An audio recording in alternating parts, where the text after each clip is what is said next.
Hi everybody, I'm Brian Lopez. Welcome to Tango Alcompas. This will be our first episode called Connection with the Floor. So before we get into that, I'd like to talk about the jacket. I'm going to be removing my jacket just for the sake of alignment and for you to be able to see better. But I suggest that when you do practice with your partner, that you do wear a jacket. It will make a big difference in your tango embrace. So right now, let's go to the floor. Hi, connection with the floor. So the first connection that you have to find is your connection with your body and the floor. So I'm going to start you off with putting your feet together. Don't close the front of your feet. Just find a comfortable position, just slightly open in the front of your shoes. Put your weight flat on your feet, inside, not too much on your heels, not too much on your toes, just flat, and push your hips backwards.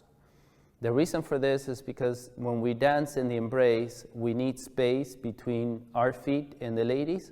So if you keep your waist forward, you're going to be stepping on her. So you're going to put your hips back, and at the same time, you're going to keep a soft knee on both knees. It's a little bit hard to see with the white pants, but I always keep a soft knee. I never start on being locked on my knees. So this is very important that you know this. This is not going to be able to be seen on the legs, but soft knees all the time. Just at the beginning, when you start practicing, just stand on the middle of the dance floor or wherever you are at home, and just soften your knees by maintaining your weight 50-50. So this will be 50-50, keeping my hips back. Make sure your hips don't go forward when you do that. Hips back all the time. Now I'm going to turn it a little bit sideways. Keeping your hips backwards, you're going to bend and go up without putting your weight forward or back. On the same middle of your shoes, bend and go up. And at the same time, I want you to shoot your shoulders back. The tendency when you dance with your partner will be that as soon as you bend, your shoulders will go forward. This is the reason why I said sometimes it's good still to wear your jacket. The jacket will help you fix this.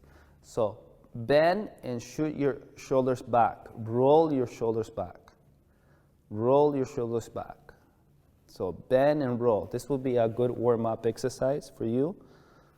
Roll your shoulders back as you bend. Bend in a soft increment to low and to high.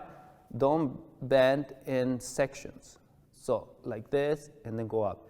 It should be something flowy so that we start finding the music when there is music there, and keeping your shoulders back all the time. This will give you awareness about your core and how to start breathing. Don't hold your breath. It will make your shoulders tense.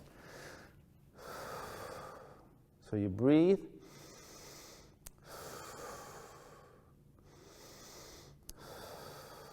So you'll be matching your breath with your bend.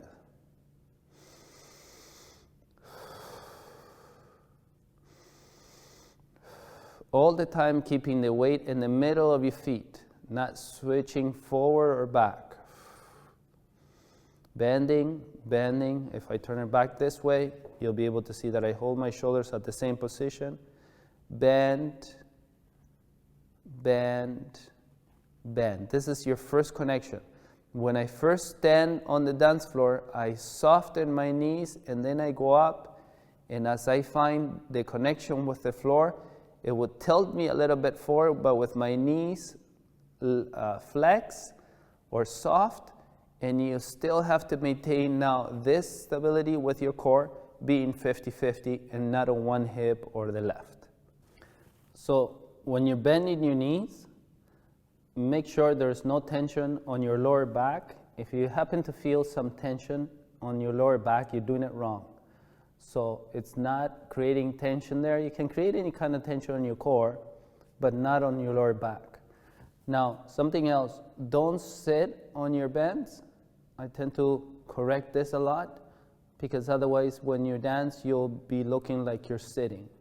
So when I dance, I don't look like that because I don't sit on my heels, or I don't tuck in my hips and sit, I just sit that way. So keep your hips roll back like that. It's not pushing them back. It's just rolling your hips in and bending your knees.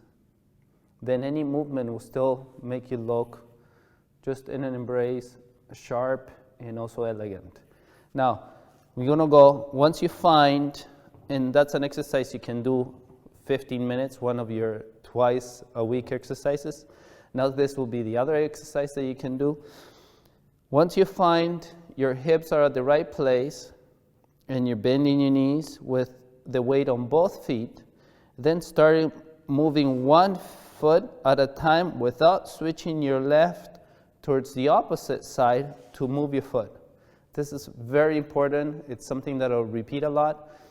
So when I move with my right leg, which I'm holding now, I move with 30% at least of that 50% weight, so that there's still floor connection. If you don't do that, if you put 80% here and then move that foot, you would lose floor connection on that foot, and you don't want to do that. That will carry part of the music. So as we move forward with that foot, there will be floor connection, not dragging your foot. Floor connection, just being in touch, connecting with that floor there. If I switch to the other foot, as I bend my knees, I switch and I can go with my left, but you won't be able to see the switch. If you can see the switch or you feel the switch, then you're not doing it right. This is not the way you dance. Hello guys, so there you go. You have all your exercises. Focus on these. Take them to the level that you're comfortable with. Don't try to do spins. Don't use upper body to be able to put force into whatever that you do. Just work on your knees and your bending and the timing in these. So I hope you enjoy this, and we'll see you on the walk on the next series.